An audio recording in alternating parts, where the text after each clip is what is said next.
welcome to another exciting episode of Riding Through the Unknown. I'm your host, Michael, and tonight I have a very special guest who I am so thrilled to have on this show.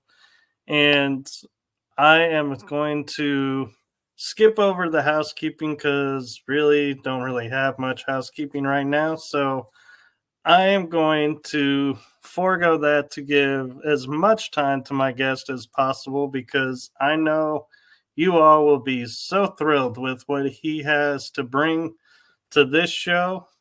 And so I am going to turn it over to introduce himself to you all, the one, the only, the amazing, talented Dr. Dennis Carroll.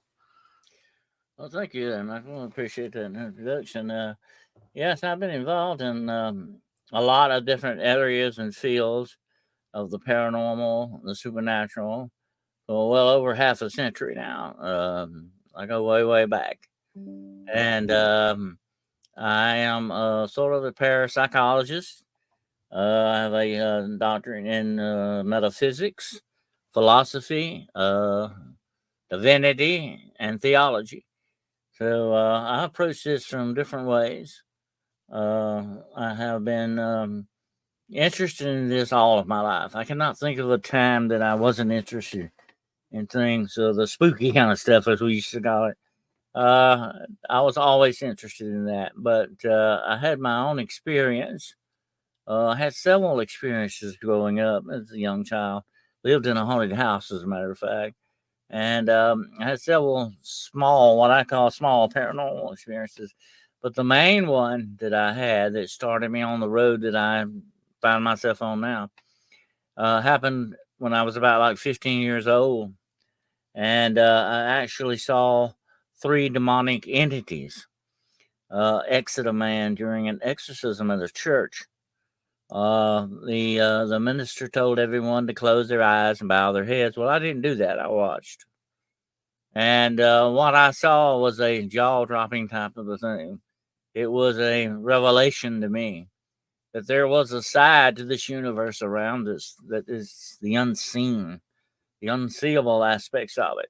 That's why I got interested in metaphysics, which is what is the study of how the unseen deals with the seen or the physical world.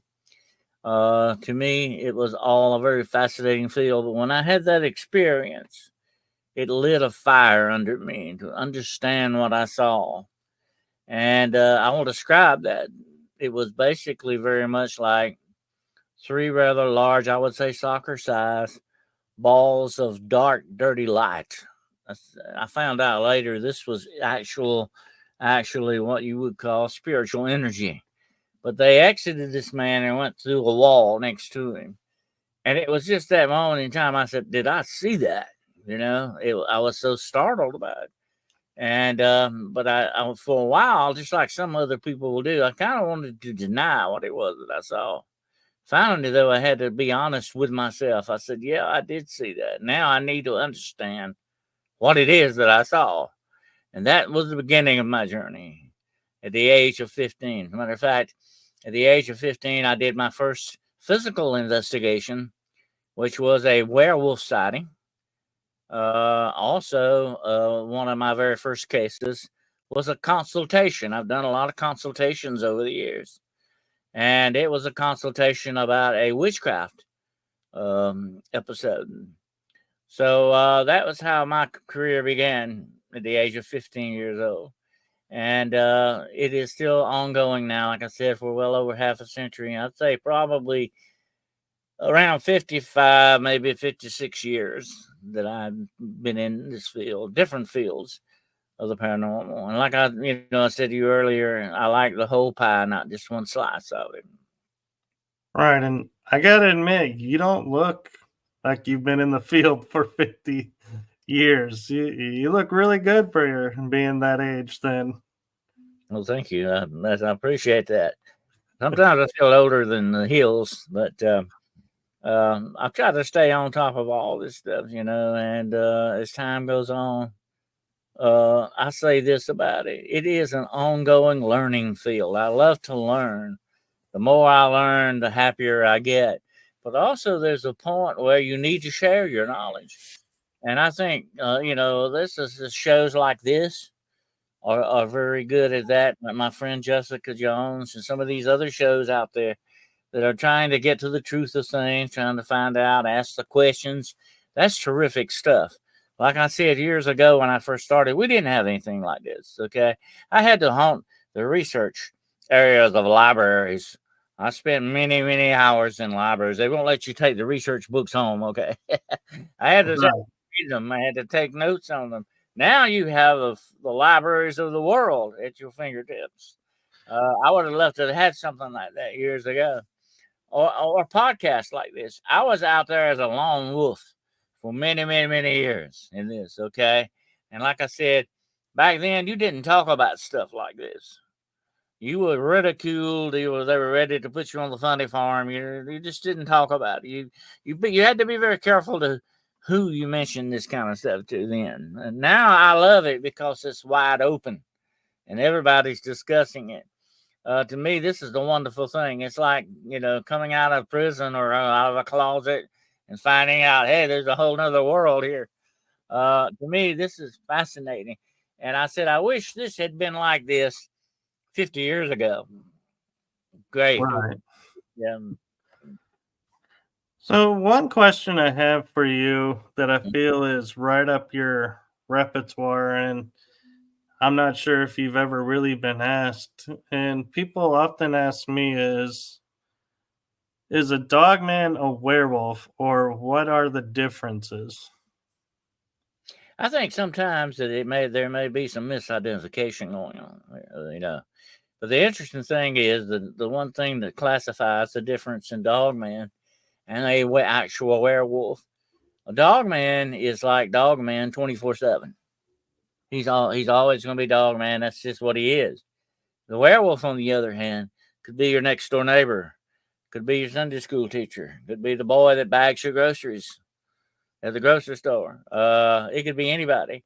But when they put on the belt, when they do the practices, the dark magic, witchcraft things they do to become werewolves, they are doing like what skinwalkers do. They are transcending reality. They're changing their reality. They're shape shifting into something else. And it doesn't stop with werewolves. You can do other things. You can shape shift into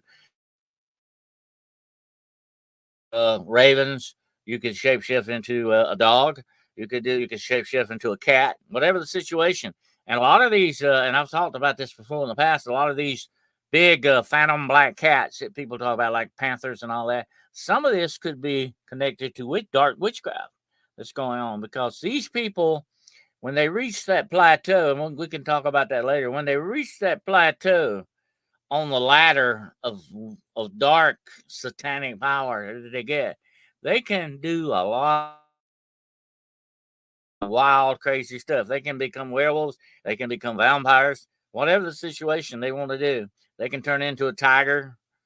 Whatever, they are shape shifting, and that's what you talk about when And here's the interesting aspect. Okay, let me say this right quick. I find it fascinating that once upon a time, cryptids were nothing but cryptozoology, short for cryptozoology, the study of unknown animals. Now, cryptids are everything in the supernatural. It can be skinwalkers, it can be wendigo, it can be all of these monsters. I have hunted them over the years. Okay, I'm an old monster hunter from way back. We used to call it monster hunting. We call it cryptids now. Okay, but they're still monsters. Okay, and now it's getting classified that way. So, but I think the big difference between Dogman and the werewolf, let me say this. Dogman, although they have been known to attack people savagely, supposedly, there are not that many cases, but there are some. Dogman may cut you a break. You might walk away from that sighting. A lot of people do.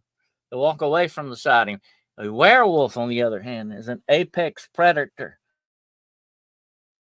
and a psychotic killer. You're not going to get away from him.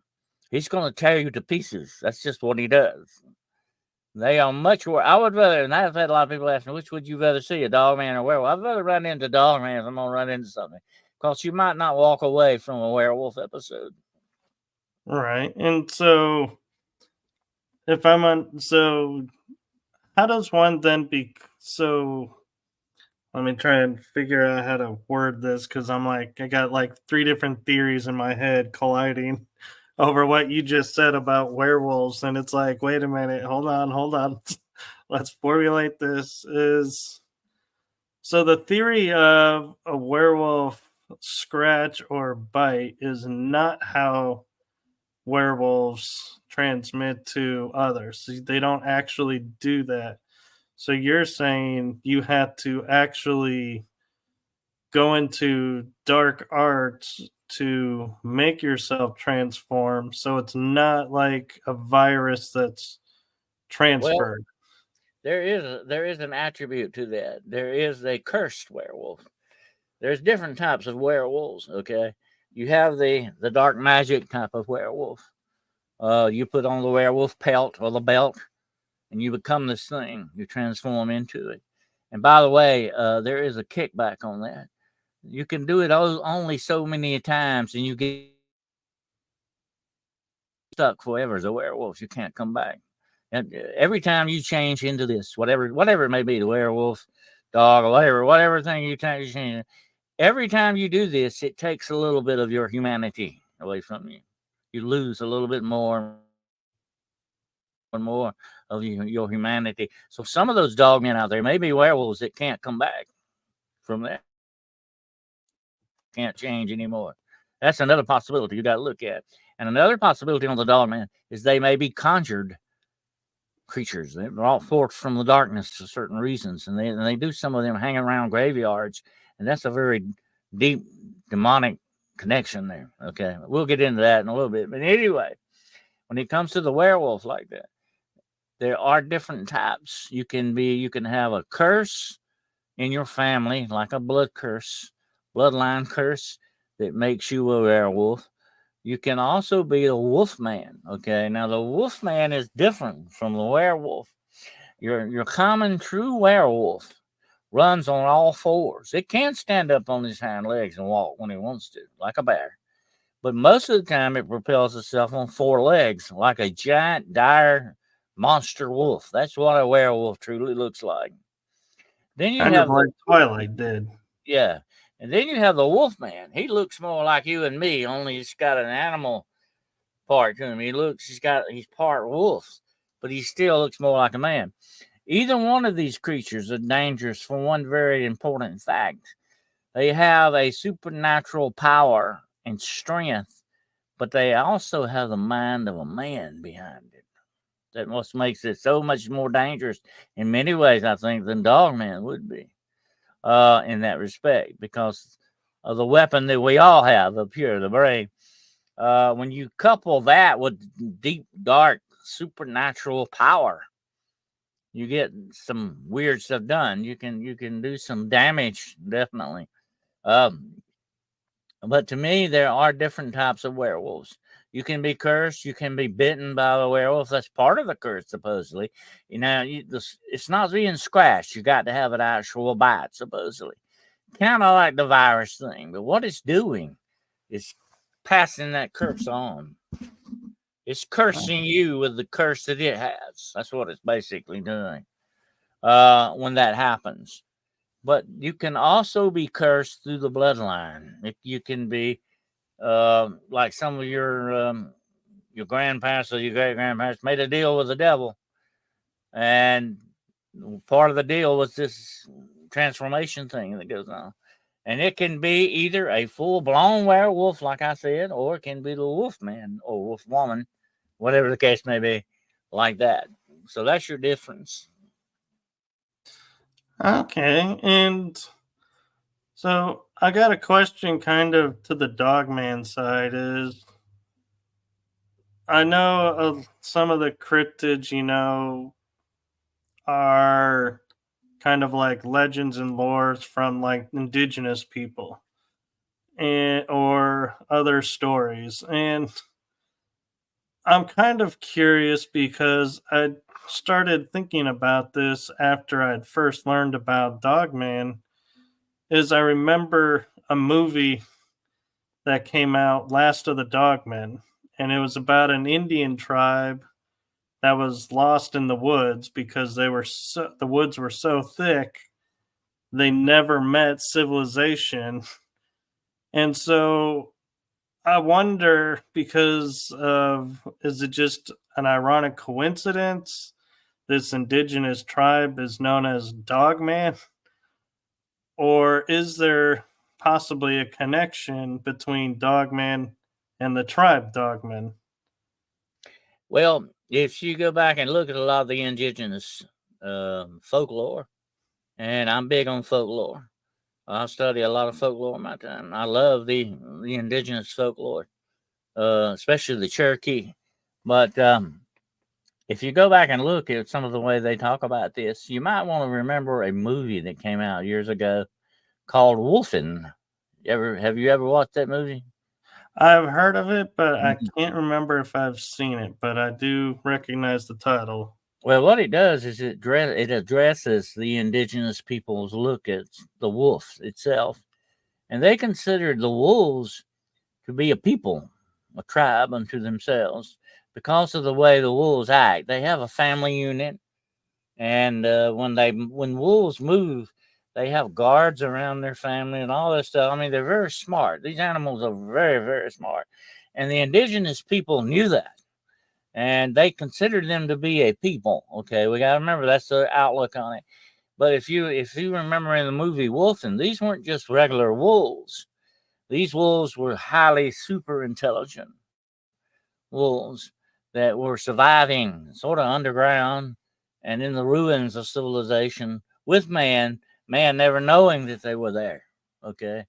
I think a lot of this is what reflects on the dog man, because supposedly the wolfen could stand on two legs and walk around. Okay. Like that. Like I said about the werewolf, the wolfman type thing. The wolfen could do that when they wanted to. The indigenous people talked about it. I think that is where your beginning of the dog man starts, okay, that we know. But I think there are different dog men out there. Like I said, I believe some of these things could be conjured. They could be dark creatures brought forth from the darkness for witchcraft, dark witchcraft purposes. You can conjure these things up. And some of these things could be conjured by the indigenous peoples themselves, because they put guardian spirits on the land and on their sacred places that you didn't mess with. And you could even be killed for going through one of their cemeteries. This was really true, looked upon as absolute sacred land. And a lot of the indigenous peoples, and I have a lot of indigenous friends, okay, have told me that yes, without a doubt, a lot of this land was cursed for a reason. Instead of giving it to the white man, they cursed it so that it would never be productive, so that it would have dark spirits like this around it. It would always cause you trouble in all the situations. It could be the dog man on some of them. Now, I'm not saying all of them. It could be a factor in some of the dog man sightings. That what you're dealing with are things like this instead of just a regular, dog man that we think about when we talk about it as a cryptid. I believe there's more to dog man than meets the eye. And All here's right. one more. Here's one more factor, Michael. There is a demonic connection with some of this dog man stuff going on. They're hanging out in graveyards. They're visiting people in jails.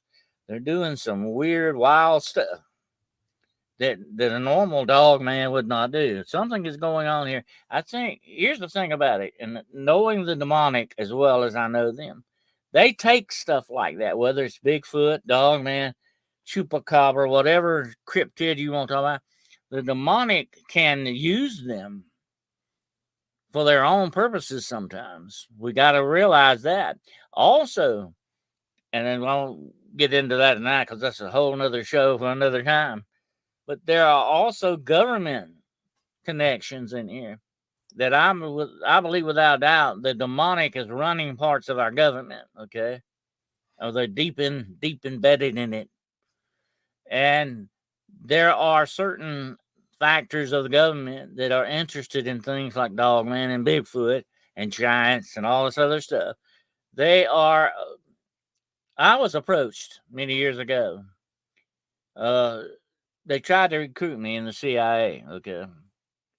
And the guy that talked to me that day told me something very interesting. He wanted to recruit me because I was a demonologist, because I knew about demonology. And I didn't join. Okay, by the way, I didn't start working for the company. I said, "Oh no, thank you. I don't want a burn notice. When they put a burn notice on you, they burn you down. You know what that means. The only way you get out of the company is through the morgue." Okay. But anyway, he said one interesting thing to me. He said, "We want people like you that have supernatural talents or know about this stuff." And that's the one question that slapped me in the face, Michael, when this happened, was why do they want to know that? Why are they so interested in that? There's a reason. It's what, and I've told this to a lot of researchers over the years. Here's one thing you got to always pay attention to: what's not being said. Not what's being said is interesting too. You got to listen. But what's not being said is something you got to pay attention to also. What's not being told. And I think let me throw this out there, okay? If they want people with supernatural talents, have they got people that can turn into werewolves? Do they have witches on their payroll? Do they have other things going on that we don't know about? Is Bigfoot being used by them? Is Dogman? Absolutely. Let me tell you one thing about the government that we do know without a doubt tonight. I can tell you this for absolutely 100%. They weaponize everything. That's just the way they look at it, okay?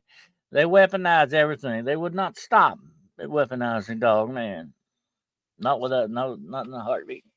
No, and what's interesting is I was going to share with you is I had a guest on two other shows that I'm on, and one of the things that he was sharing with me that caught my interest was there's cryptids of a large amount in the area where he's works at, and in the 1940s there was a nuclear plant or something to do with nuclear in that area, so they needed protection. And the dolphins, he was saying, being that they can't go into certain waters, couldn't operate in this water, so they needed something else. So the Department of Energy tapped a gentleman who created a super trout, I think it was, that was bigger, bred faster, and had more meat on it, and said, "We need you to make alligators that are super soldiers and other creatures." And they got loose and actually printed in the paper, "If you see this creature, do not go towards it. Let us know to come and get it. They've escaped from our facility." Well, actually, Michael, there is an Area 51 in the ocean out by the Bahamas that is considered an oceanic Area 51. You don't get close to it with boats. You don't fly over it. They say it is guarded by dolphins. They're like guards for this place. And they have weapons on them. They have particle weapons that can be used. They're using dolphins like drones. Okay. Now, if they can do that with dolphins, you think they're going to stop with Dogman? Are they going to stop with Bigfoot? No. Let me tell you something. There has been an ongoing program since World War II, since before then, way back. I mean, this goes way back.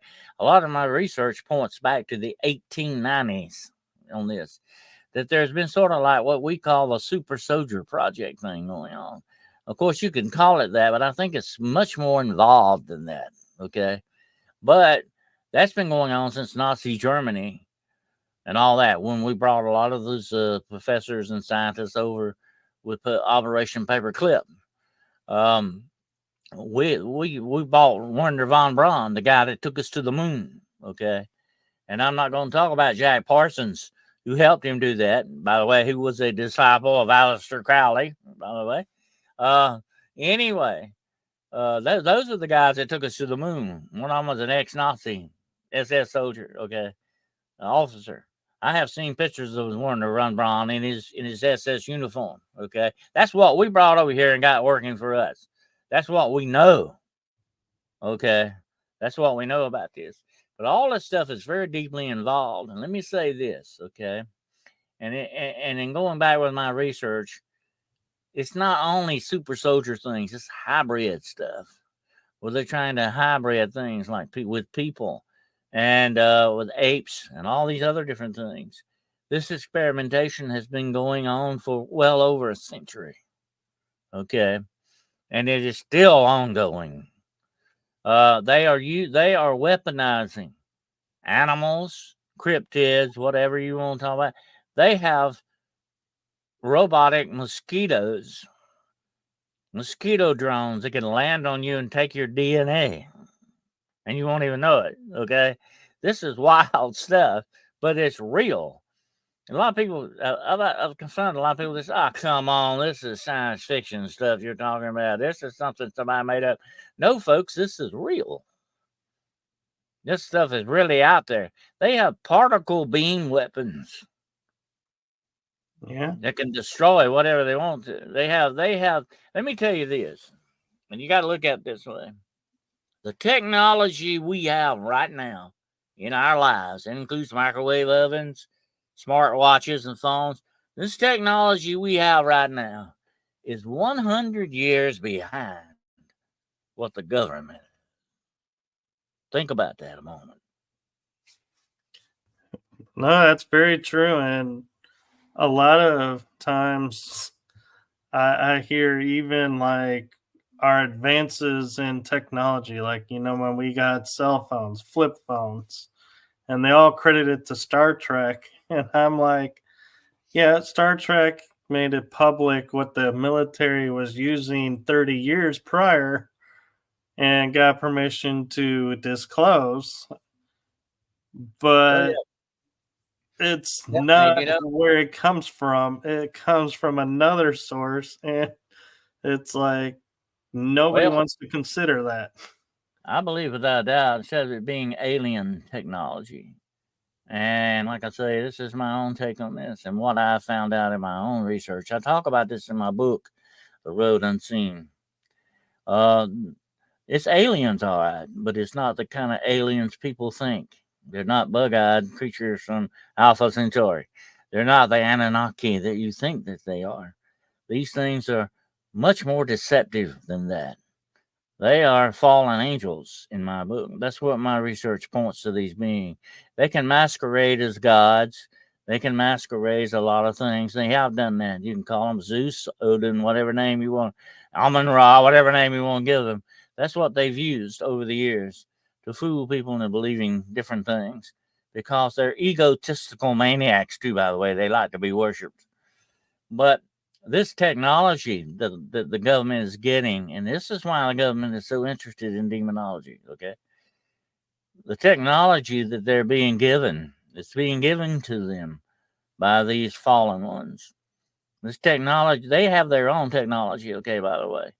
They have what I call celestial technology that goes far beyond anything we could invent. They're just giving us little pieces of it so that we can sort of be weighed down in the quicksand of our own quagmire. That's what it's all about. They're seeding us for our own destruction in many ways because that's the way they work. That's the way these dark shadow operatives work in our world. And that's why my show, one of the reasons why I named my podcast Hunting the Shadows.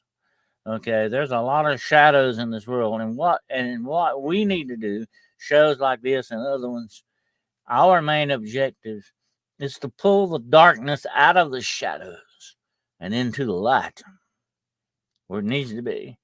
And these Right. things are running the show behind everything in the shadows. And they're giving us this technology not for good purposes. AI, I talked about AI the other day, would be a wonderful thing. It may help people walk again, may help people hear and see again. That's wonderful when you think about things like that. The technology, but it's not going to be used for that. That's the bad thing about it. This technology, all of it, whether it's robotics, AI, DNA research, whatever the situation, every bit of this has been tainted with the virus of the demonic. They're into every aspect of our society and our civilization. It is like a cancer on us, an invasion of a virus of darkness, is what it basically is. And It's they kind of have like the Matrix. infiltrated everything, Michael. Yeah. Everything. That includes our science, our religion, our media, every aspect is got this in there because I have seen these forces face to face. I know the demonic is real, without a doubt. There's no if about it to me. I know that it's real. I know what it can do and what it's up to and what its basic plan is for us. Right. Would you say it's like a way to something for some people maybe to understand it easier is like the movie Matrix where he's walking through the crowd and all of a suddenly there's guns pointed at him and it's like, yeah, it's like the AI can work like that to where once it deems you a target, everything around you targets you. Well, that's what a lot of this system is. The demonic is it has its own matrix, and what it is a system that's around us, and we are slaves to the system. And the more technology they give us, the more they enslave us. Okay, we got to remember that. That's what's going on. That's what the whole plan is: control, absolute control. And once they control you, they know exactly where you are. You can be eliminated anytime they want. Okay, I've said this for many years. The demonic knows me well. He knows my address. Even got my phone number. They know where I'm at because I have sort of tweaked their nose from time to time. They don't like that. They know that they can put you on the hit list. Believe me, I have been attacked in many different ways, and it's always ongoing. But that's okay. That's part of the territory. I'm not going to get into that tonight. But that's part of the thing is to know where you're at every moment, to know how to control you. What if I said today, Michael, that unless you do attend a certain class, you won't be able to access your bank account? That's coming. That's Yeah. going to come. Yeah, this thing, this system, this matrix. This is the real matrix. Okay, forget the movie. Forget about the movie. The real matrix is the world system set up by this fallen angel type stuff. Okay, that's what I call them. I have to call them that, the fallen ones, because they are the real aliens here. Okay, they don't belong here like you and I do. You and I are sons of Earth.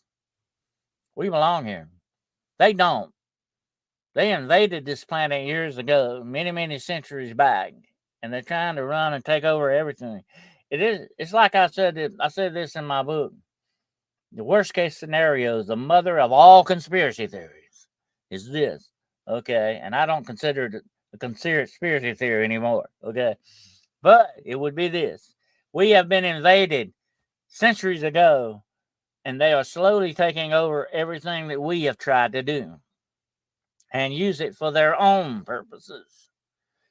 And it's all about control. Eventually, to be able to destroy something completely, you must first do what? Control it. Yeah. So I want to clarify something. When we use the term fallen ones or fallen angels, are we referring to watchers that fell or the Nephilim, or is this a totally separate entity and we're mixing different titles with different? Yeah, well, the Watchers are the same thing. That was their original name. They actually had several names. They were called the Watchers, the Morning Stars, whatever.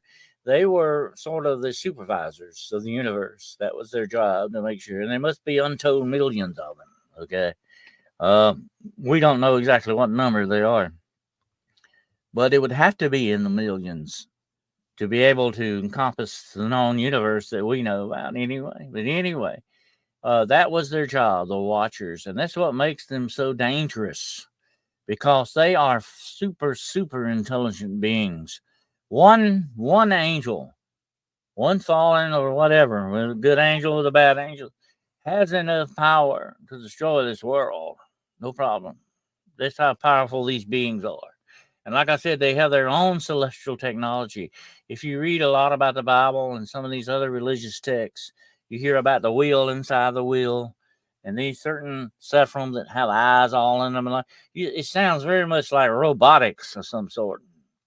If you go and look at it, you're talking about higher civilization than far past what human beings are. Okay. But these creatures are so old, Michael.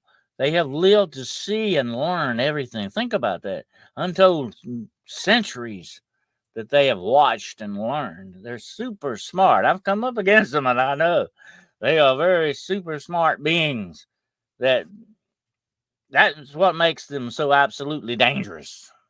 Okay, when you're dealing with it, you got to understand that. That's the one attribute that sets them far apart. But now, when you talk about the Nephilim, you're talking about part of their plan. The Nephilim is the offspring of these things with human women. And this was a race of monsters, actually. They were giants. And when we think of giants, let's not think about the Jolly Green Giant, okay? These guys were bad news. They were monsters. They were cannibals. They eat people. Okay, and if you go back through folklore and look at all Jack and the Beanstalk and all those other things, what do giants do? They eat people. The echoes of our real history can be found in folklore. You got to look for it, but it's there. Okay, and just like every folklore of every culture on this planet talks about giants and witches and all that. Why does this keep popping up? Because these people encountered this stuff and remembered it. It's sort of like a racial memory, that's implanted in us. That's where folklore comes in, or as J.R. Tolkien called it, old wives' tales. But there's a lot of knowledge in this, which is why I study folklore so intensely. But the echoes of our history are there, and we need to look at them. But when you talk about the Nephilim, you're talking about a race of monsters. When these things were born, they weren't born like you and I. They tore themselves out of their mother. They killed their mothers coming out. Supposedly, they destroyed their mothers that way because they breached birth. In other words, they came out like that thing in the Alien. Remember that? Right. Yeah, I mean, they come out and they killed their mothers when they did because they were so big. They were monsters. Okay, they had supposedly had double rows of teeth, 6 digits on their hands and feet. These were different than you and I. That's why real men, human beings, feared them and wanted to wipe out the giants. You hear about this indigenous culture time after time after time, like the red giants, the Little Lock Cave, the red-headed giants, and all that. Why did the indigenous people want to wipe these guys out? Because they were doing the one thing that was taboo to everybody all over this planet. You just don't eat human beings. But guess what? One of the main precepts of dark witchcraft and satanic power is partaking of the flesh of human beings. So that is a commemoration of what the Nephilim were all about.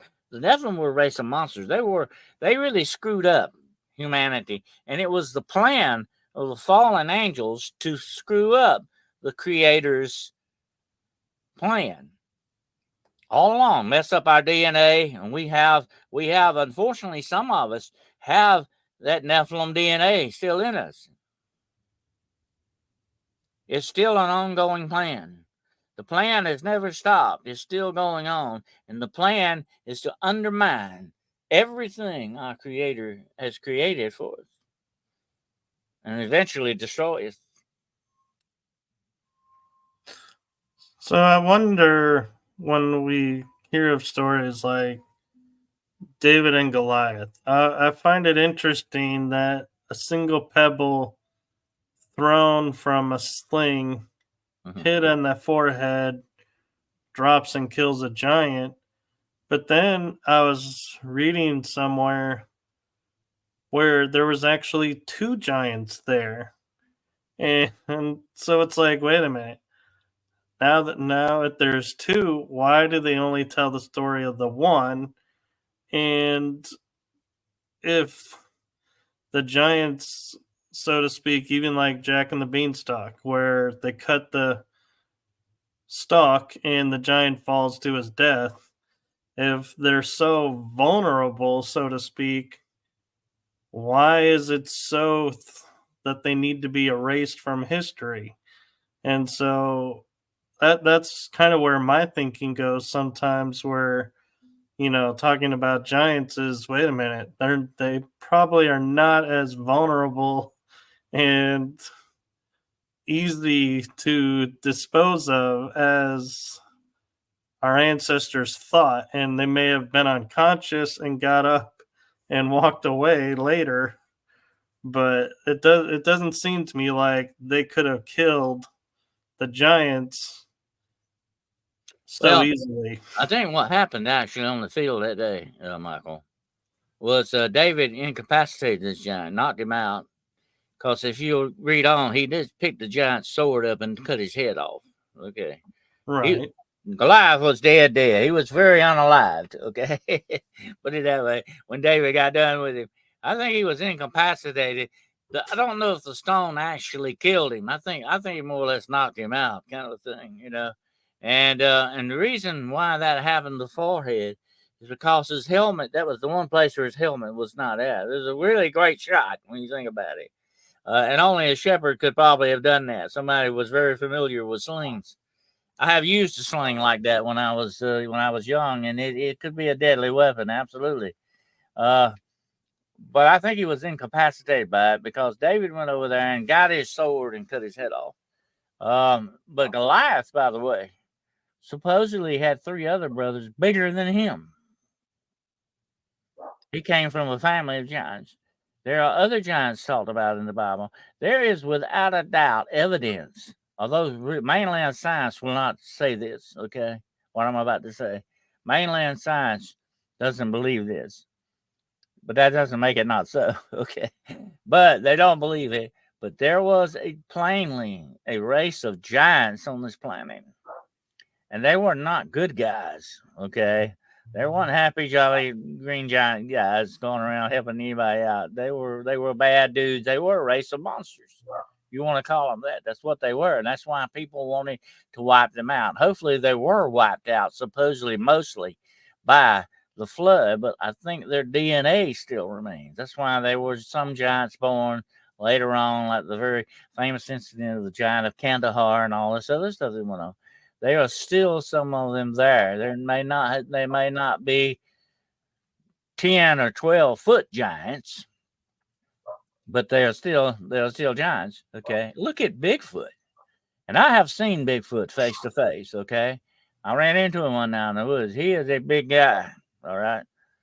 He could be considered a giant, especially by some people, kind of small people would think, hey, that's a giant right there, with got a lot of hair on him, but he's still a giant. Okay. Right. So I think that Bigfoot may play into some of this. If you go back and look at the biblical account of Esau, who was born, what Esau was born with red hair all over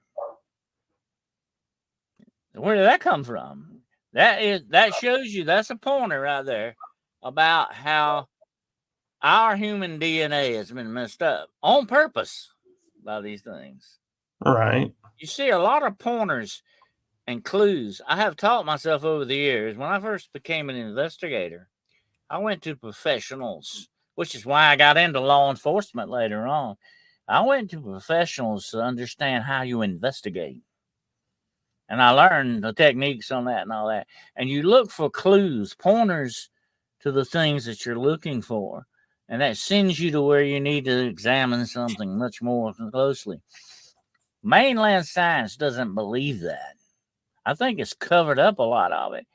It's strange how some of this stuff goes to the Smithsonian and completely disappears. Right. I was about to mention the 2 giants that they found in Nevada that was in the papers, and then the next day Smithsonian arrives and nope, we never found giants. You don't know what you're talking about. Yeah. And the reason they do that is because their grants, there's a lot of money in this stuff involved. Their grants could be at stake if they don't play the game. If they don't toe the line, they can lose their grants and their subsidies and all that stuff. They're not going to rock the boat. Okay. And if they're suppressing giants, you got to ask yourself one important question. What else are they suppressing out there? What else are they hiding that they don't want us to know about? And that's the bad thing, Michael. We are not being told the story. It's just like, I know you remember this when you were a kid in school. They told us one of the biggest lies they ever said. So, this whole world's been explored. We know everything about him. That's the biggest lie they ever told. It is not. There is a vast area of this planet unknown. Look at the oceans. Look at underground. They could be anything. And I think there is a lot of stuff underground, underneath our feet right now, that would blow our minds probably if we knowed about it. I agree. Let me say one thing about that, okay? If you were going to survive against humanity, where's the one place you would go to hide? Underground. Yeah. And look at all the folklore that talks about that. Where are the fairies at? Underground. Things keep pointing underground. There's a reason for that. Like I said before, the echoes of our true history are in folklore. No, I agree. And I'm kind of curious I'm not sure if you've studied to this or not, but with cryptids being like, could be giants, could be Bigfoots, and all of this, I started wondering when I had a guest and we were discussing Tartaria. I don't know if you're a believer or not in that, but they were supposed to be really tall, giant race of people that were living here that during World War II were destroyed and eradicated. And I can't help wondering when I was looking at this and going, here's these people who were more advanced than us. They were taller. I'm sure they guarded their technology. What's in Nevada, Area 51? Giants found there. Could they have been protecting the gates in that area or portals or something? And I was asking this, and she was like, I don't know. It could be. So I'm wondering your take on that Was it basically about Tartaria? Right. That's very well known. Well, I think it ties in to the Nephilim thing, okay? Because when you go back and look at the history of this world, Michael, everything back in prehistoric times was bigger. You had mosquitoes the size of eagles.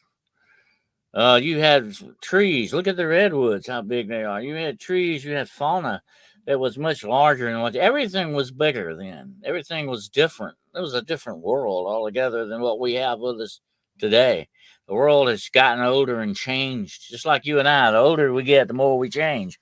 Sometimes we get real creaky about that. But anyway, that's the way this world is. The world is getting older and has changed. But back then, things were bigger and stronger and better. And so were people. Okay. And I think that there was a certain part of humanity. I'm not going to say smarter than everybody else, but some people spent their time in, so we say, a better way and developed things that other people didn't do. Okay. If you were a hunter gatherer, you spent most of your time hunting to survive, to live. When you look at true civilization, what it began with the farmers. They weren't hunters anymore. They were farmers. They established farms, and guess what? The farms did turned into what? Villages. You had the beginning of the seeds of civilization there. When men started to put their efforts in certain directions, things got done.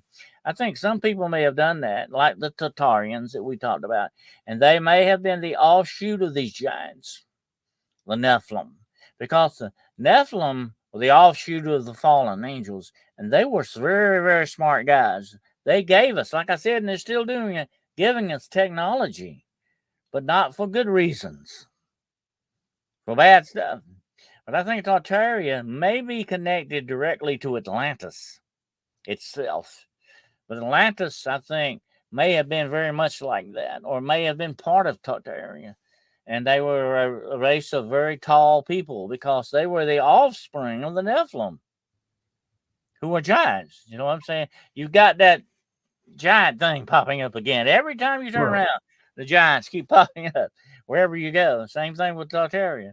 And I think that is a factor in it as well, you know. But I think that back then, I think people like maybe even Adam or Seth, Cain and Abel, they may have been bigger guys than you and I. They were prototypes. They were the first people. They may have been completely different than you and I. We may have lost a lot of that over the years and centuries, especially by the way that we lived our lives and the way we do things. I think, without a doubt, you've got that clue there to look at that points to that. I believe that there was at one time a place like Atlantis. It may not have been called Atlantis. Might have had something else, you know, but that's what Plato called it. Okay. Anyway, he got that from something. Everything comes from something. Everything has an origin. You know, I tell people that a lot of times. I've mentored a lot of groups and people over the years. I say, you got to go back and look for the origin, just like you're looking for dark money. Where's that coming from? And where's it going? You know, you got to look at the origin of all these things and try to figure out from there, kind of backtrack where it's come from and what it's doing and where it's going that way. And that's the origin of a lot of these things. And I think it points to the giants. It points to the Nephilim. It points to the fallen ones. Time after time. That's where the research goes. Now, a lot of people want to tag these fallen angels as aliens. And they are aliens. But not like what we're thinking about here. Not what mainstream. Not a star being. Oh, it is. Yeah. You're dealing with a holder. And they have their own celestial technology. Yes. Without a doubt. They still do. Okay. But like I say, you've got the explanation. You've got the actual origin of these things. They might have called themselves the Anunnaki. They might have called themselves by different names, but that's who these guys are. Because they're very deceptive. They don't want the truth out. They are enemies of truth and light in the end. They don't want us to know the real truth. Because why? That would what? Empower us. You know, I told this, Michael, and you got to remember something like it goes with governments. Governments are never going to tell you their secrets. They're never going to share their secrets with you. Why? Because then they would have to share their what? Power. Right. And along the lines of the giants and strength and the Nephilim, maybe, is when I look at history and like how fast they say the pyramids in Egypt were built. And I don't believe that it was the slave power of the Israelites or anybody built those. No, that's just impossible. They've even shown that that's impossible to move those stones that way. But I wonder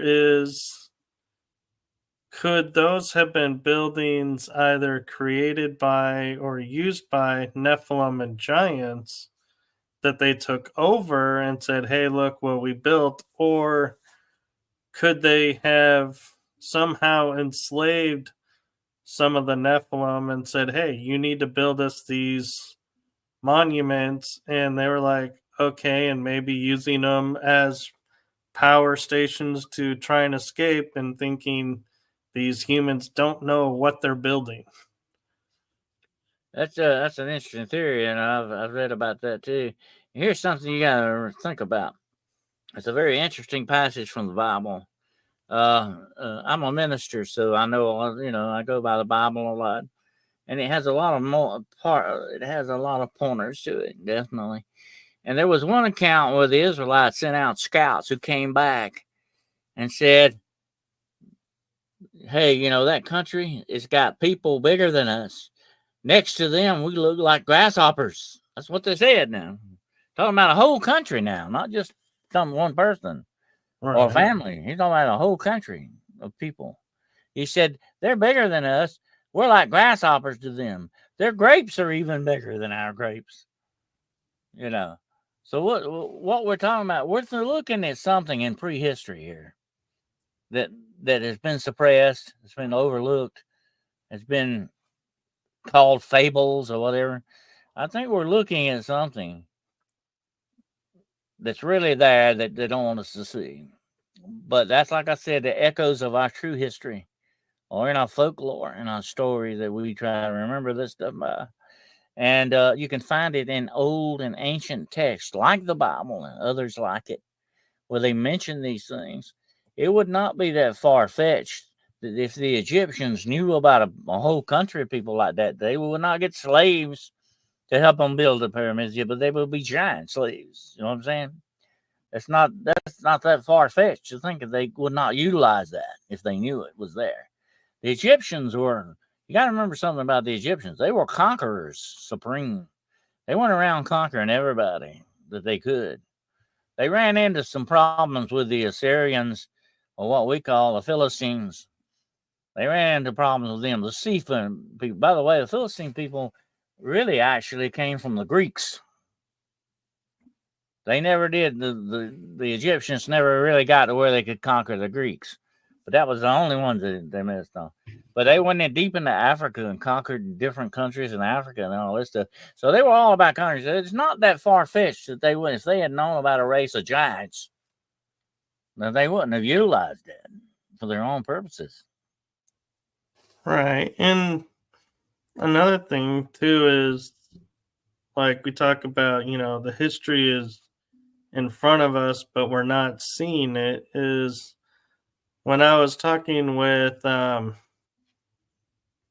and Aaron of Journey to Truth, we were talking about Eden, and we were saying, it's where the two rivers meet. Well, if you go by satellites, we know where they're at because one of the rivers dried up. Hmm. But what if, and we were proposing, is Eden is not, being a garden, we assume all gardens are above ground, that they couldn't be a garden below ground. And with this hollow earth and inner earth and all that, could it be that we are looking at the right place for Eden, but we're looking at the wrong strata? That it's actually underground, but we're assuming it's above ground because of the word garden. Well, I think my own personal belief is that Eden itself was interdimensional.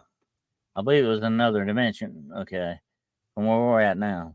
I believe heaven is in another dimension. I believe hell is too. Very much like the movie Constantine. Remember that, where he was to Yeah. hell? It's just one step beyond our reality. It's in another dimension. That's what that is. I believe these places are like that. They're interdimensional in that respect. So I believe Eden still exists, but it isn't in our physical world or realm. It's in a dimensional world. Let me say this about having dealt with demonic spirits a lot. I have seen them. I'll use the word transmogrify. In other words, they go from one reality to another. They can be spiritual and go into the physical realm. Okay, that can happen. They can actually take on the form of people, animals, sometimes even inanimate objects. They are supreme shapeshifters. Okay. And that is a big supernatural power. That is sort of like the Superman power. Okay. They all want that. They all use that, a lot of it. That shape shifting ability. But when you shapeshift, you change reality. Like the werewolf we talked about earlier. Man becomes a beast. He becomes the werewolf. He changes his reality. That's the way skinwalkers do. They change their reality.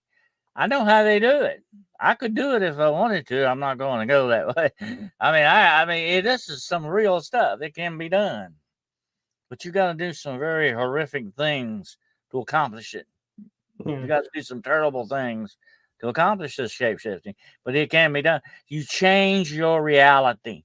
And I think a lot of this stuff, Michael, is not in our reality. Although it exists, it still exists. It's just not in our realm right now. If we could go there, and by the way, if you look at Eden, it is now barred. We got thrown out. You can't go back. It's guarded. So what does that sound like? It sounds like they shut down that interdimensional door. You can't go through it. Right. I have actually seen things that leads me to believe, without a doubt, that some of these supernatural beings definitely use portals to go to their different realms or different dimensions, or whatever name you want to give it. Different realities, I call it, because that's what it is to me. They use these, they utilize these. It would not surprise me if Bigfoot doesn't do that. And even Dogman, if they are supernatural minded spiritual creatures, they definitely can do that. Now, whether Bigfoot can change into a tree stump when he wants to, that's another conjecture on that. I'm not going to get into that now. Some people claim that. I don't know if he can do that or not. But anyway, some people claim that. I won't say this. The one I ran into one night deep in the woods disappeared very, very unnaturally from where I was at. And I was close enough to reach out and touch this guy. We made eye contact. And he walked behind a very large oak tree right in front of me. I immediately went around that tree and he was not there. I looked up the tree. I was looking for a hole in the ground. There was no way he could have got through the brush without me seeing or he hearing. Was gone. He was just gone. And I've had a lot of people ask me over the years when I give them this account, because I was close enough. I could feel his body heat. I could smell him. Okay. I was looking at him right now. I mean, he kind of had like a shocked expression on his face. Like, oh, what are you doing here? I mean, it's sort of like, not real bad, not real big, but kind of like, what are you doing here? Kind of a look on his face. I'm sure I had the same look too, by the way. Anyway, when he stepped behind that tree, he was just gone. He wasn't in my reality anymore. That's all I can tell you. I don't know where he went. I've had a lot of people over the years say, what do you think, Dennis? Where did he go? I don't know. But he was there one minute and gone the next. And he was gone in a way. And I've seen every animal that moves. I've seen bears. I've seen mountain lions, wolves. I've seen every one of them that moves. And he did not move that way. And what's interesting is I tell a lot of people when it comes to Bigfoot, I'm like, yeah, I think that they travel through portals, and that's why we don't really find like nests of them around, because I don't think they actually truly live here. This may be like, for some strange reason, a vacation spot for them. And I said to someone, and if you look, it's interesting how all the photos that are pretty decent quality of Bigfoot is the only thing blurred out. You can make out the trees, you can make out the location of where he's at, but he's blurred. And I said, if you take two portals and you're in the center of it, all that energy going back and forth, the camera's not going to be able to focus on that spot. And maybe so, Michael, I just walk through this. Maybe they're walking through, you know what I'm saying? Going from one point A to point B, and we see them once in a while. right. That's a possibility. And let me say this about taking pictures. And I've had a lot of, over the years, people have come to me with thousands of pictures. Let me show you this. Let me see, what do you think this is and all that. I got to the point where I say, oh, well, unless I wasn't there when the picture was taken and I didn't take it or whatever, I can't vouch for it. Okay, I can give you my opinion, but that's it. Anyway, because there's so much fakery going on, so much thing going on. But I want to say this about the demonic, okay? I know this without a doubt. They got a glamour. You know what the word glamour means? They got They got something about them, and you will never take a clear picture of a demon, okay? Because they're not going to let you. Okay, they can screw your pictures up. They can screw your mechanisms up. Whatever you're trying to take about. If you get a good picture of a demon, you are incredibly lucky. You've won the lottery, okay? Because they don't usually not going to be around very long. Yeah, and Bigfoot's the same way. Even this same problem crops up with UFOs. Okay, who's driving the UFOs? By the way, if they are fallen angels, like I said, they got the glamour too. Okay, they're not going to let you take a clear picture of their ship. They don't want you to. And ironically, what's funny is, we talk about the government and their ties is they've made public now that even the CIA has a spray that they spray on themselves, and you go to take a picture and it looks like it's a person of light wearing clothes.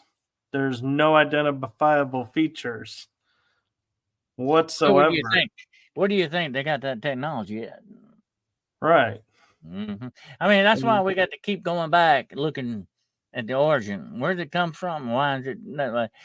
Like I said earlier, they're being given technology by these fallen angels. Okay, I call them the fallen. Okay, the fallen gives them this technology for certain purposes, to screw up things and really, do whatever their nefarious plans. They have a basic plan that they stick to, but that's what a part of it. They're just giving us stuff. It's like me giving a 5-year-old a loaded revolver. Sooner or later, something bad is going to happen with that. Right. But if I did that on purpose, that would make me a very evil person, would it not? Well, that's just what they're doing. They're giving us loaded revolvers, hoping we'll finally do ourselves in. That, and I agree. And I find it interesting is there is talks of, and I kind of want to give credence to this, that like Bigfoot is, if you're looking to hunt, kill a Bigfoot, you're never going to find one. It is so smart, it's never going to reveal itself to you. Mm-hmm. But if you're like your example where you were walking in the woods, no real intention of killing a Bigfoot, and you ended up coming face to face with one, I feel like that's because they know and they can read the energy of the person well before you're in visual range of them, so they have time to do whatever they need to do to escape or make themselves known. But I feel like that is a big proponent, is if you are of a certain mentality and a certain energy of yourself, the Bigfoot will approach you. May not, come up and shake your hand, but it'll be like, hey, let me make a sound so you're on the right track or something. Whereas, that's the ultimate. I love the t-shirts where it says Bigfoot, the undisputed champion of hide and seek. Is he will never reveal himself to a threat. Well, I've done a lot of cryptid research over the years, a lot of hunting, monster hunting, definitely. And I've had people ask me, what happens if you were to get Bigfoot or Dogman in your crosshairs? Would you kill him? No, I probably wouldn't, because that's not what a true monster hunter is doing. You're not to bring in a trophy. And the only reason I would take the life of one of them would be a matter of survival. That sort of goes with everything, not just Bigfoot and all that. When it comes to your personal survival, all the rules will go out the window. You want to say, but I would think twice about doing it. Definitely about doing it. But let me say this: when you go to hunt Bigfoot, cryptids like Dogman, whatever, These things know you're 10 miles away, okay? They know where you're at. They know what you're up to. They know exactly what you're doing. These things are very sensible, very sensitive type creatures, okay? They know what your intentions are. If you're out there to kill them, they know that. You know, they realize what you're up to, I think, a lot of times. But if you're out there in a peaceable sort of way, you're probably going to have a positive experience, maybe, in that respect, okay? If you go out in a negative way, you may have a very negative experience. That's just the way that goes, too. But I will say this, like I said, these creatures know you from 10 miles away. And just walking through there and looking for him, you will be incredibly lucky to do that. The best way to do it is to stake out a place and watch, especially around water. That's sooner or later everything comes to water. Okay, Right. that's your number one place you want to stake out. You really, unless you're just looking for signs, footprints and all that, you don't need to be walking out through there a lot, because he knows where you're at. He knows you from 10 miles away. That's like we used to make fun about the guys that used to deer hunt. And I've done deer hunting over the years. They go out there smoking cigarettes, saying, oh, we're going to sneak up on the deer and all that. That deer smells you 5 miles away, okay? I mean, you're out there wasting time, okay? Same thing with Bigfoot and other cryptids. They know you're there, okay? But here's one other thing, and I warn people about. There's a lot of talk about Dogman and Bigfoot being actually able to telepathically talk to people. Be very careful about that. That's another demonic tie-in thing there, okay? Do not talk to any creature with your mind. If any creature that touches your mind has invaded your personal spiritual space, that's a big no-no. You don't do that. And you don't want to deal with anything like that. I caution you very much. Be very careful along those lines, because what you're dealing with may not be what you think you're dealing with. Okay? Appearances can be deceiving. And if anything can touch your mind, you're dealing with a very supreme supernatural type being. Okay?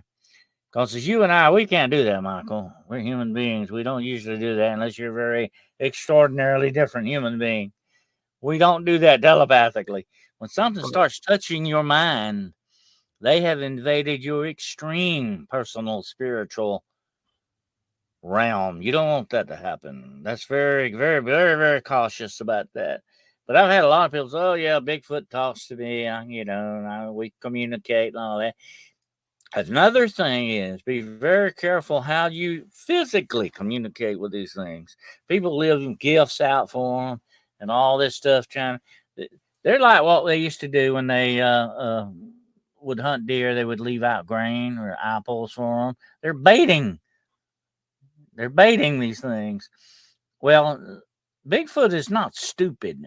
Okay, he's a very smart guy. All right? No, Dogman is too. They know what you're up to. Okay. And it might not come out in a very positive way if you're not careful with that. So you have to be very, very, very cautious with how you communicate and deal with these things. That's just my perspective. Yeah. I'm kind of curious your take on, as we're talking about, like dealings with animals and possible cryptids and everything, like indigenous folklore of totem animals. Do you give thought or any credence to totem animals and totem spirits actually having influence over people, or are they more protection spirits and we misunderstand what the totem means? Well, I go along with the indigenous, but I believe everything living thing has a spirit to it. And it may not be on the same spiritual levels of other things, but I believe they have a spirit. And the indigenous peoples believe that as well. Like the wolves we were talking about earlier, they thought they were people, like another tribe. Bigfoot is considered a tribe by these people. Okay, that's just the way they see things. Because they have tribes and they see other things that way. The Bible says that about the bees are people and the ants are a nation. Ants make war and take prisoners. Bees. I don't know if you know this or not, but bees have air conditioning in their hives. One bee was Really? standing, you got two holes in the hive, in and out. Bees go in and out of these holes. Okay, bees are very smart. Bees are miraculous beings. And one will say on this side, do the wings and pull the air into the hive. And then on the other hole, he'll do these, point it out that way and pulls the bad air back out. You got air conditioning. Never And thought about that. smart. I mean, it's amazing. This is nature. And they knew that nature was set up that way. Nature is wonderful. If you look at the way it does, it is fascinating. Okay. I love it. And then when it comes to totem things, some of these people said, oh, I like the wolf.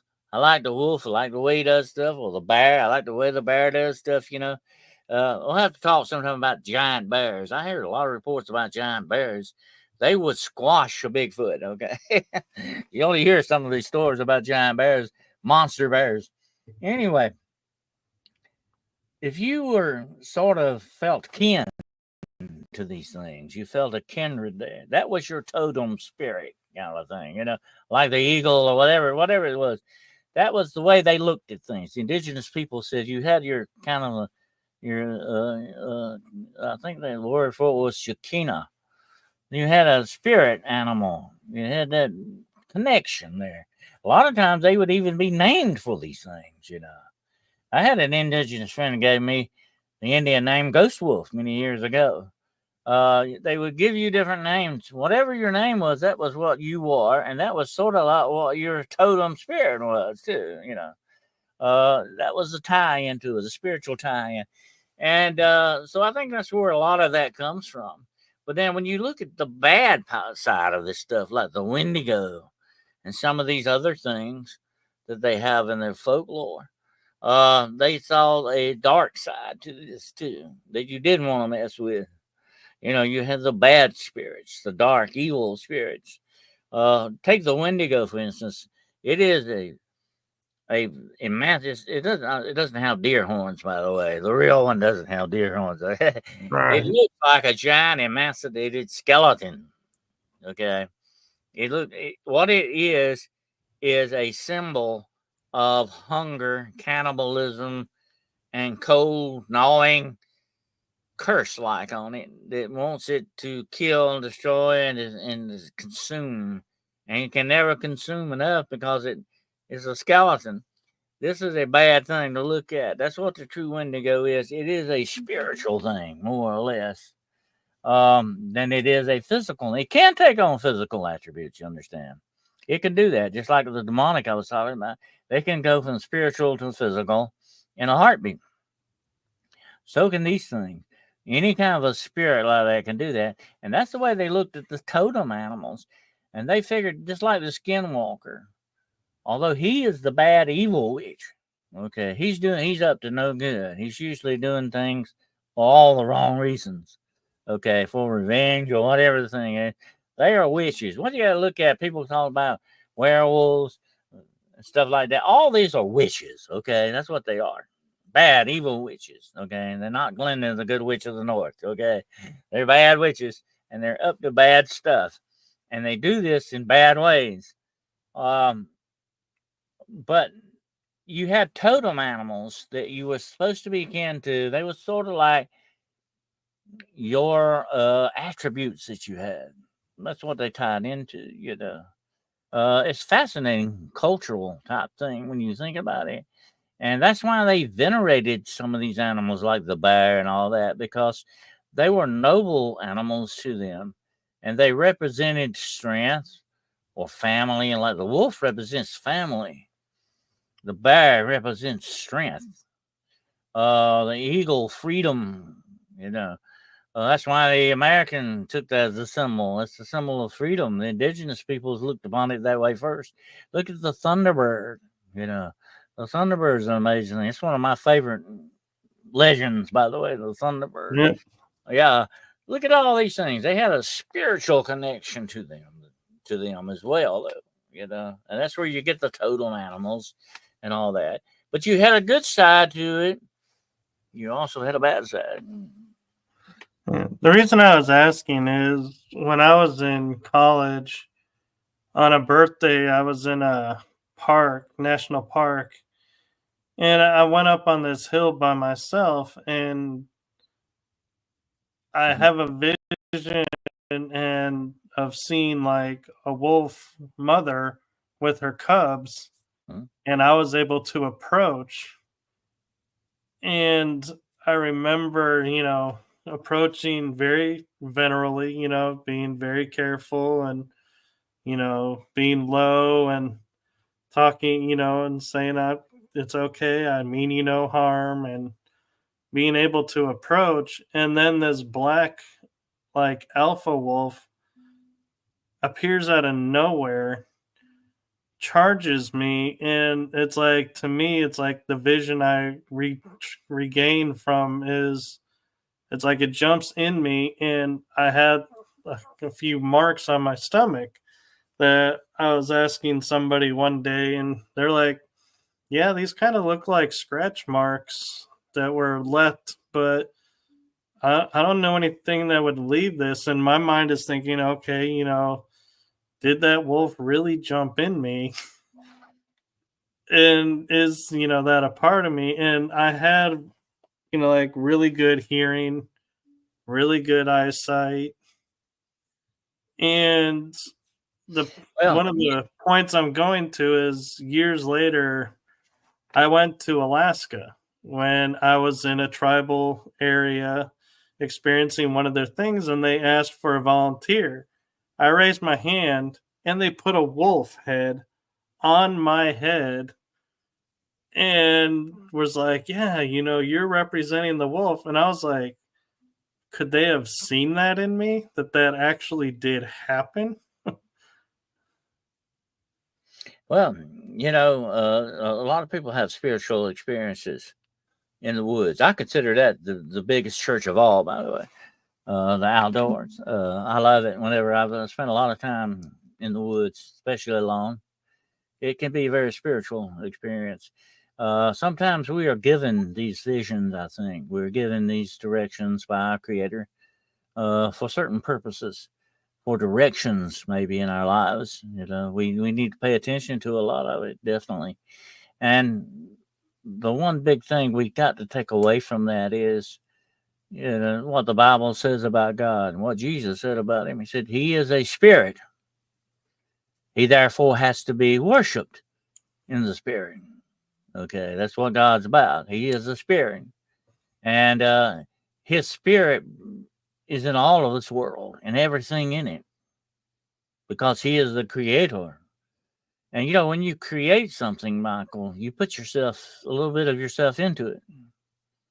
And that's what exists around us. Although there are certain dark forces in this world that want to screw up that creation, that want to screw up the things that have been laid out by our Creator. They are our true enemies of everything that is spiritual and everything in this world, in this universe, as a matter of fact. They are the true enemies of that. I like to see the order of things. Everything was put on an order. It was put on the laws of the universe. I don't like to see anything mess with that because everything has a certain way to be, just like the wolf has a certain way to be the wolf, and the eagle has a certain way to be eagle, and Michael has a certain way to be Michael. Okay, that's just the way we're set out. And when somebody tries to mess that up, bad things happen, you know. And we're set to be certain ways. And I think our Creator in our lifetime, and we have to be very attentive to it, gives us directions sometimes. And I think you had a directional experience there that was showing you, a part of yourself that you needed to know. You know what I'm saying? I think sometimes we're given these gifts by our creators to understand a lot of things. A lot of times we don't listen, though. We don't watch and we don't listen. We don't learn from that when we should. You sound like you learned from it. And that's good because that's what it was all about. Something that you needed to be taught and something that you needed to experience. That is very profound.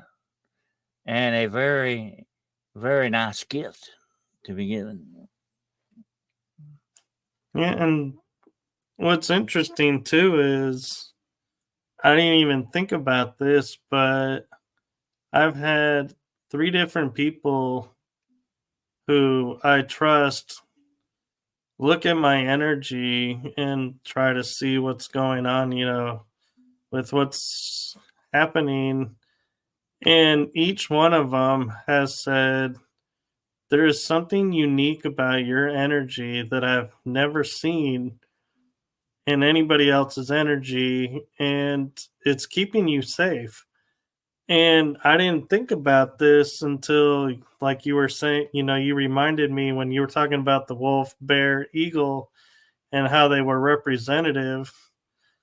That could that be what the gift kind of was a level of protection in my energy field that is unique to me because of what I was meant to do. Yeah, that's a very good take on that. As a minister my own self, I believe that we all have our guardian angels. We have them. I don't think you should pray to them. That's a no. That's a no. They're there for a certain purpose, though. They are guardian spirits. Okay, you got to look upon them that way, and I think they are there for protection, maybe sometimes for guidance when we need to be kind of pushed in a direction we need to go. Sometimes we're hard headed, though. Yeah. Sometimes we need to be directed. Absolutely. And if, I've talked a lot about angels over the years. That's one of my all time favorite. I'm not that big. I've had to deal with demons a lot. Okay. I'd rather deal with angels anytime. Okay. I like them a whole lot better. I love angelology. And I think those spirits are with us not only in that capacity, but in the spirits of nature as well. You know what I'm saying? I think they move through those because they are the part of the creation of our Creator. They would definitely be in that too. Just like the demonic is trying to screw up nature and mess with all this other stuff, so do the real true guardians of the universe, the angels, guard and watch over nature itself and in the spirit of nature. Yeah. So I think, it's there. It's there definitely in a very profound and spiritual way. But we choose to ignore it a lot. But really we shouldn't. But I think it's there definitely. And I think that the spirit is all around us all the time. We just need to connect with it sometimes and understand why it's there and not be so hard headed unless it does sometimes and understand where we need to go with it. I think it's a very profound thing. Absolutely. I'm a very spiritual person myself. I like to look at spirit. I'm going to say this, and I'll say this about dogs and cats and stuff like that. Anything, whatever it may be, that can love, it's definitely got a soul. Okay. If it can actually express love, and I've seen cows love people. Okay. I mean, think about that next time you eat a hamburger. Okay. I've seen cows that can do that. Okay. All animals have that capacity to love or hate. They can hate too. If they're treated badly, they can turn the other way, just like we do. If somebody abused you, and there are a lot of people out there like that have been abused in their young lives, and it changes them, it warps them, it bends them in the wrong direction sometimes, or Yeah. sometimes it can bend you in the right direction, depending on how your attitude is about it. Uh, Yeah. but but I'm just saying, if we get abused, we're going to turn out that way. We're going to turn out to have a negative output. But if we connect with the good side of things, the spiritual, positive side of things, we come out better in the end. And I've consulted with people all over the world over the years about demonic problems. And I would tell them something that would blow their mind. I'd say, look, you got to remember two things when it comes to the demonic. One is they have no power over you unless you give it to them. And the other thing is you need to ignore them because they're just wanting to try to. I know people say, what are you talking about? Ignore them. You got to, because they're wanting acknowledgement. And if you give them acknowledgement, you give them what? Power. And you're letting the negative in. And you got to keep that positive attitude going. You know, I've had a lot of people come to me over the years and say, Dr. Carroll, what do I need to do to keep from being demon possessed? Or what do I need to do to keep the demons away from me? If you're worried about it, that's good. Okay. It means they haven't got you. If you're worried about it, you're in a good position. But look, you don't go walking down the street and boom, one day you get demonically possessed. It don't work that way. You have to open the door spiritually to these things. Okay. If you open a negative door, negative things are going to come in. If you open a positive door, positive things are going to come in. That's just the way that works. That's all the universe. Okay. That's just the way it works. And I've had a lot of people say, I just don't know why I have such a terrible life, because I drink and do drugs a lot and all that. Well, no wonder you have a terrible life. You've opened the negative door.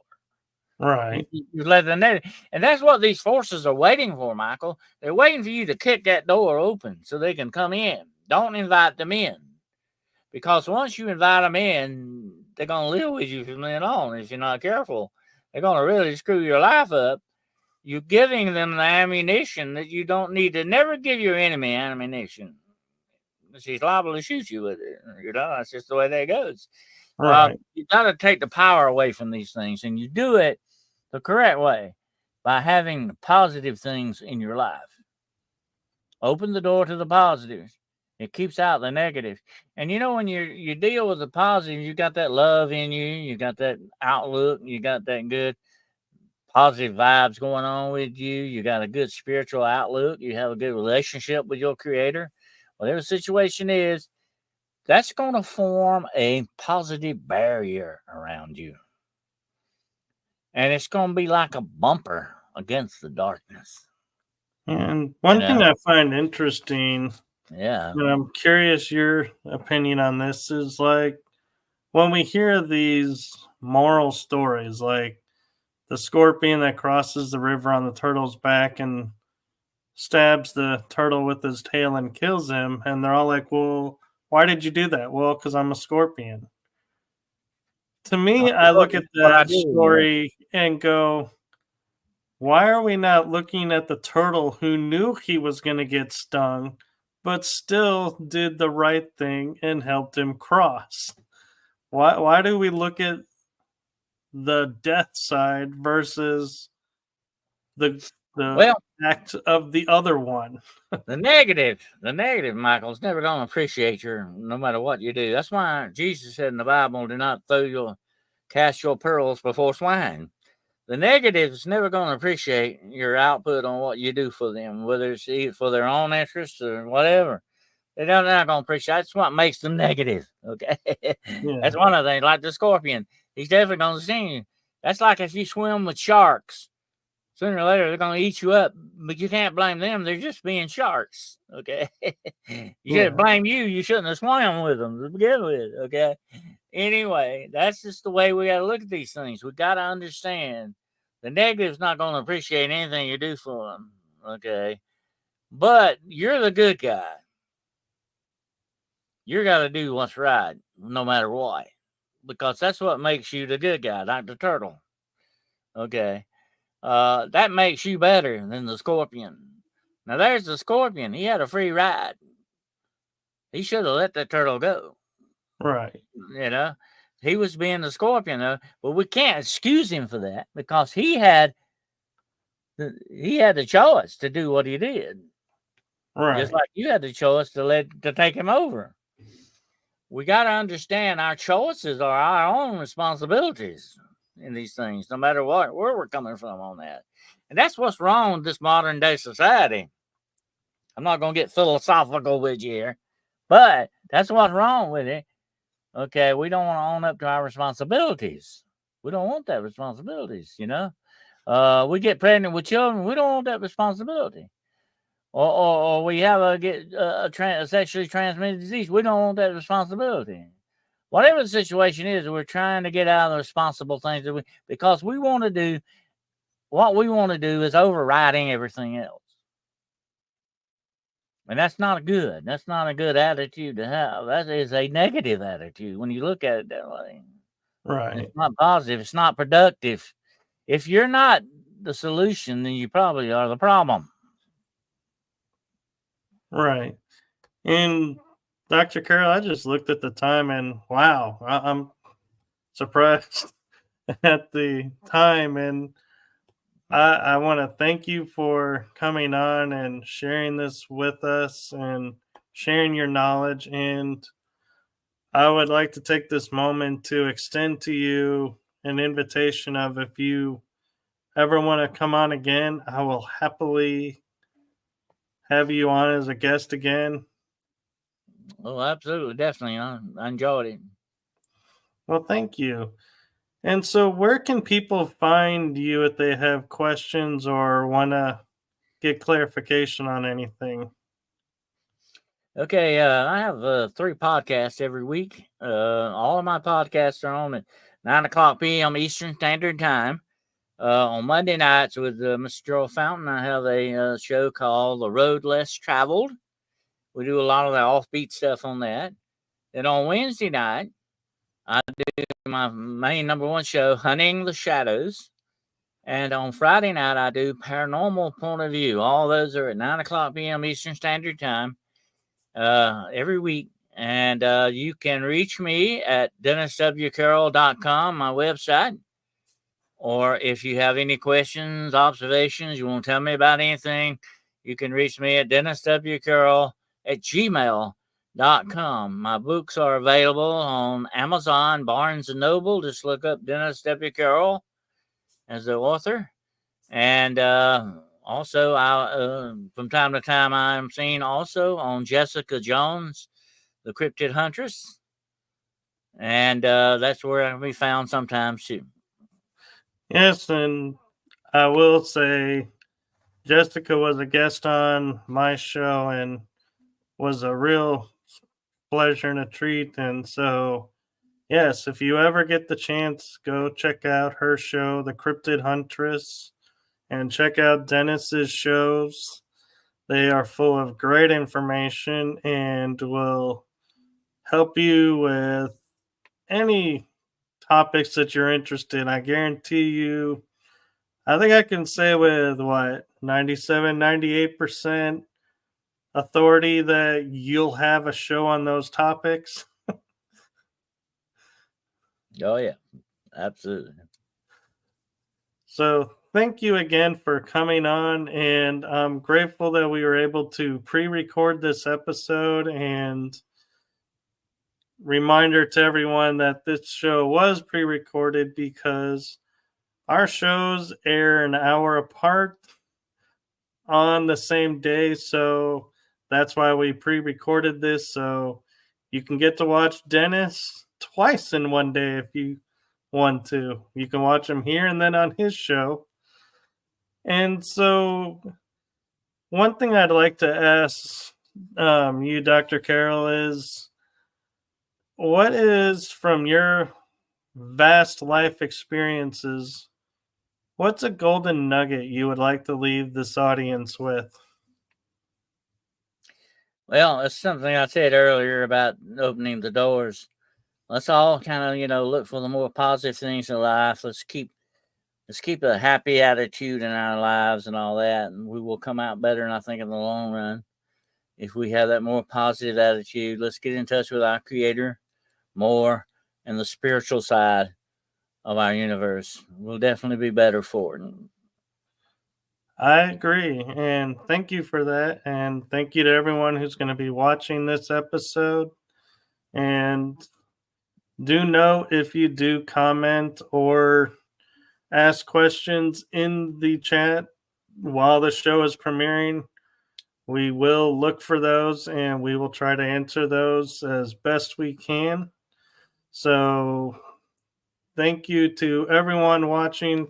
Thank you, Dr. Carroll. And to everyone out there, have a wonderful day, night, evening. And if you're asleep, feel free to get the urge to watch this episode and Dr. Carroll's episodes and Jessica's episodes, because it'll truly help you with your awakening and your answer questions that you will be having. And as Dr. Carroll pointed out, find the positive in everything, because that's the important thing. And that's where I think a lot of us tend to lose hope, is we focus too much on the dark and we lose ourselves. So stay focused in the positive and fill each day with love and joy, and make it a lovely day, and fill it with all that positive energy and let the positive out into the world. We could use an influx of positivity. So with that, I'm going to say good night, everybody.